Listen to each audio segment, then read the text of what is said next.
In Ukraine is becoming more difficult as the country embarks on renaming thousands of streets. The government replacing the names of Russian poets and politicians with controversial national heroes. As Yulia Popova reports now, those changes haven't gone down too well with everybody either. With a picture of War General Shukhevich on its side, this tram commemorates the Ukrainian Insurgent Army, or UPA. His and other partisans' names have replaced those of famous Russian poets and scientists on the street plates. For most Ukrainians in the west of the country, the insurgents were heroes. But for those in the east, they were fascist stooges. At the start of the Second World War, they joined Nazi battalions Nachtigal and Roland to fight the Soviets. But collaboration did not help. The Germans arrested their leaders almost immediately after they proclaimed Ukraine's independence. Caught between the Red Army and the fascists, the UPA decided to fight them both. He used to be an officer in the Nazi regiments, but now Taras Chuprinka's bus decorates a school on the street. It was originally named after legendary Russian poet Alexander Pushkin. It is ironic that children in this school study Polish as their first language. Poland, however, considers that members of the Nachtigal Legion killed Polish professors, including ex-Prime Minister Kazimierz Bartel. The complicated history of the UPA legions has been made clear in Lvov. Roxolana Lemek from the city council says that atrocities were committed on both sides, the Soviet generals and the UPA. But she believes heroes of the Ukrainian liberation movement must above all be remembered. People who live in Ukraine and eat our bread must honor our history.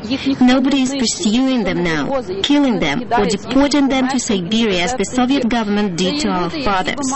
Our president declared Shukhevich the hero of Ukraine, and we must pay tribute by naming streets after him and building monuments. Those few Jews left in Lvov would not agree with her.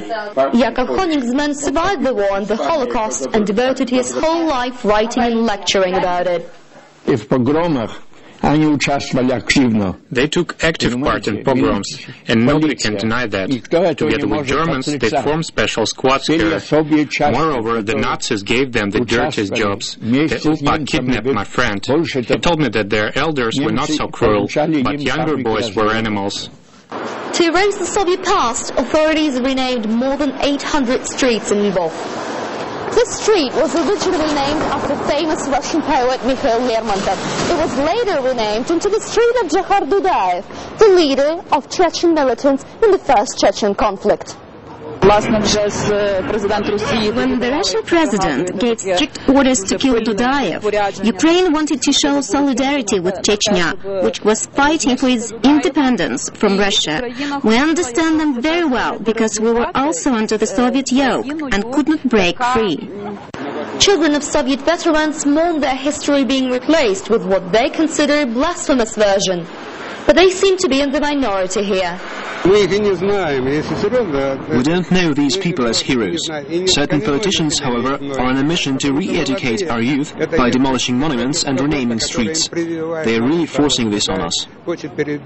Russia is deeply concerned with the growing nationalistic trend in its neighbor, but its people insist that Ukraine is hard to derail. Yulia Popova, Russia Today, Lvov, Ukraine.